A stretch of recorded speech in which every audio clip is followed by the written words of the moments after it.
But why are you all in college?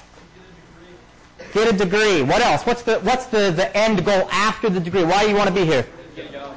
Get a job. Make more money. It's funny. A lot of you said, I want to get a job. How many of you are working full-time right now? I think maybe two out of about 300. Well, if you weren't here in college, what could you be doing instead? You could be working. You could be earning a full-time job. So it's kind of a funny thing when you'll say, oh, I went to college to try to get a job, but we're not working while we're in college. We could be working a job instead. I'm going to draw two people on here, and we're going to have to guess which one represents a high school grad, which one represents a college grad. So I've got a red line here. Looks like the earnings are going up and up. They hit some peak earning years, and then they fall back down. Maybe as you approach retirement age, you go into a phased retirement, you work a little bit less, and maybe your annual wage falls a little bit as a result of that. And the next person, this green line here, has a very, very bizarre shape here. So let's label these as A and B. And before we answer any questions, let's also label three areas on this graph. Areas X, Y, and Z. Okay, so we've got person A and person B. Which person represents the college graduate, A or B? Shout it out.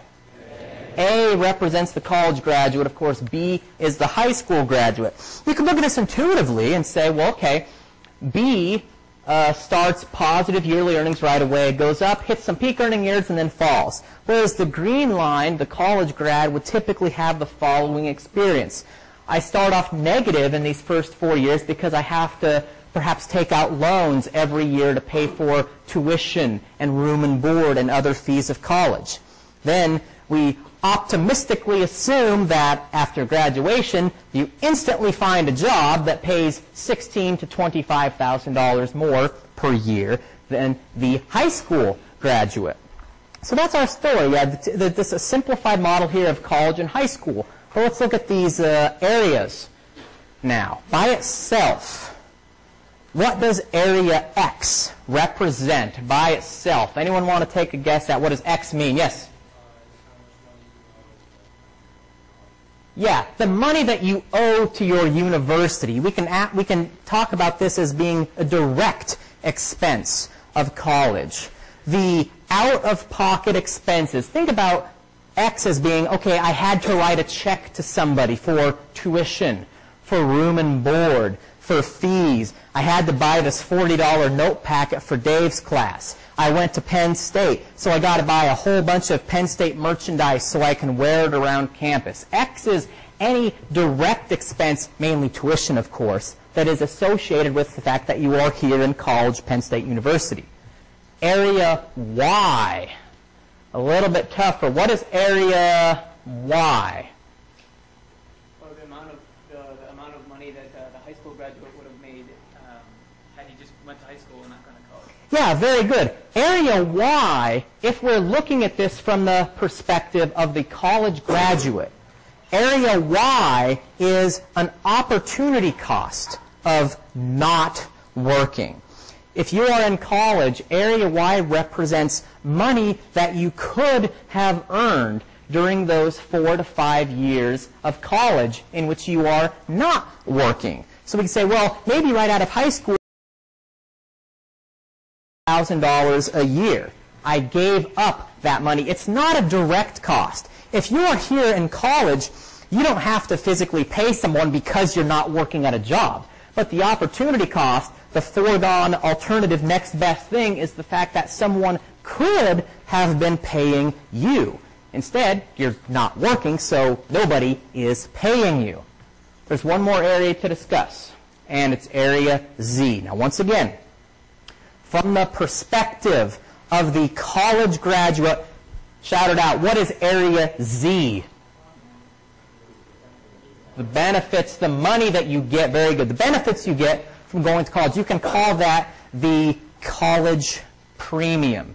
Yes? Wouldn't that also be considered the opportunity cost of the high school student? Very good. If you were looking at it from the high school perspective, area Z would be, here's what I gave up by not going to college. Very good. So depending on whose frame of reference you're looking at this from, it could mean a different thing. Let's assume people are rational.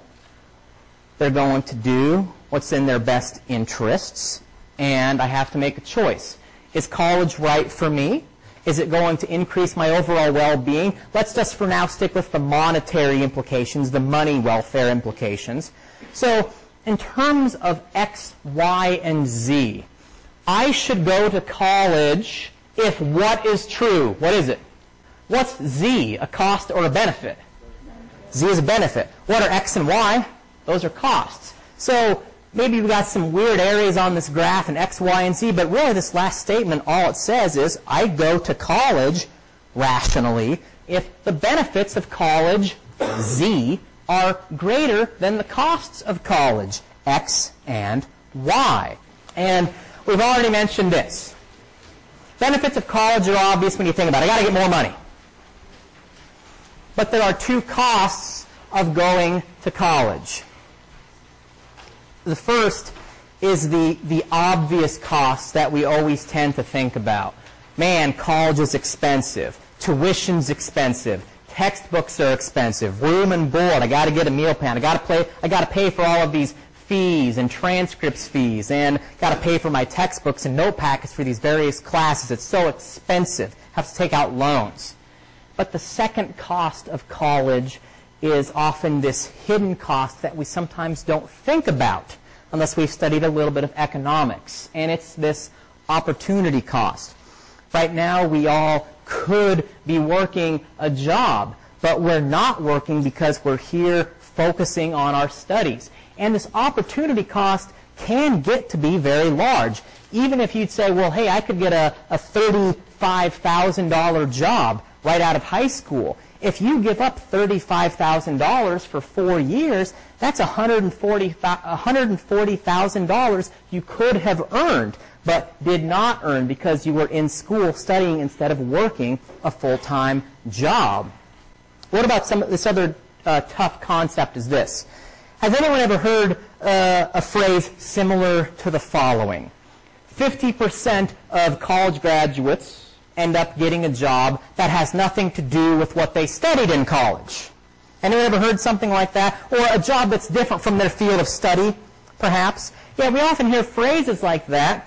And a question is, well, why is that happening? And the answer is a lot of what we do at your job is learned at our jobs. So the question is, if I'm in some sort of job that they give me on-the-job training, they teach me how to use the computer system and how to use various equipment around the office and how to run meetings and how to do things around the company, this has nothing to do with my political science degree that I studied. So why did I study political science? And the answer is the following. Employers use college as a screening device, kind of like this binary system of can they do it, yes or no. Remember we've talked about these unobservable characteristics of individuals. On the resume, we can say, hey, here's where I went to college, here's my age, here's my skills, here's my experience. But these unobservable available to be seen. So sometimes employers use the following train of logic. Okay, this person went to college. So on average, I expect college graduates to be maybe more responsible, more committed, more dedicated, have better team working skills, have better social skills, and I just think in general with these characteristics they'd be a much better fit for employment in this office. And I'd say, well, maybe this high school person, I don't know any information about them. I might not think that they have, on average, as much responsibility or dedication as someone who passed college, right? So another tough question. So employers often do that to say, well, this job doesn't require a college degree. Anyone could be trained how to do the job, but I want a college degree because I think that person is going to be more responsible and a more intelligent worker, just by judging by the fact that he went to college. So here's the graph again. Here's the graph. And we said the rational individual should go to college if and only if benefits, Z, are greater than costs, X and Y. I'm going to play a sound clip for you, a little sound bite. We expect all our children not only to graduate from high school, but to graduate college and get a good paying job. Who was that? That was President Obama. I'm not picking on him. He just happens to be the current president in office. Previous politicians have said that, and you can bet that future politicians will say similar to that as well. But it is dangerous making these blanket statements such as everyone should go to college, everyone will benefit from college. We've talked about economic models, and we've talked about using data to examine economic models. With data, we like to get a nice, big, large, random population. It'd be great if we could say, here's a random group of people. Let's put some of them in college, and let's put some of them not in college. And then we can see if college helped this group of random people more than if they had not went to college. Are these people, this random group of people, are they better off in terms of salary because they went to college? The problem is, with our statistics of college helps you earn more, we don't have that random sample. We have a selection bias, which means people have self-selected into college. And in the video we've watched, it alluded to this a little bit by saying that most people that go to college are the type of people that would have been more responsible and caring and dedicated anyway. They would have done better and earned higher wages no matter what, if they had went to college or not. So we often have to try to separate out, are people in college doing better because college really can help everyone, or because the people that chose to go to college in the first place happen to be the people who are more dedicated and more intelligent. And with selection bias, we can get misleading statistics that could perhaps lead some people astray down the wrong path. College is going to help everyone. It's going to help me too. But in reality, look at z and x and y. Go to college if z is greater than x plus y. Is z greater than x plus y for everyone? Is that true for everybody? Definitely it's not true. Sometimes x could be very big for some, z could be very small for others. That could change the costs and the benefits. A few final notes. Some people speculate there's way too many people in college. Do you guys think so? Think there's too many people in here? 7,000 new freshmen at Penn State? Now, be a little bit cynical with me. I know a lot of you are only freshmen, but who in this room has looked around at a classmate or someone in your dorm and you've said, what in the world is that person doing in college? Raise your hand. And if you're not raising your hand, it's probably you. But, yeah, college seems to be the new standard today. The bachelor's degree is the new high school diploma. You have to have one. Everyone has to keep up. And just quickly compare to your parents. Back in the day, your parents graduated from high school, hopefully, and they were asked a question. They said, okay, you graduated from high school. Do you want to start a job? Do you want to go work for a company? Do you want to join the military? Do you want to work for a farm? Do you want to perhaps get married and start a family? Do you want to go to college? I assume that when you guys graduated high school, you were not asked, do you want to go to college? What were you guys asked? Where do you want to go to college? Which college are you going to go to? It's just implicitly assumed that you're going to go to college.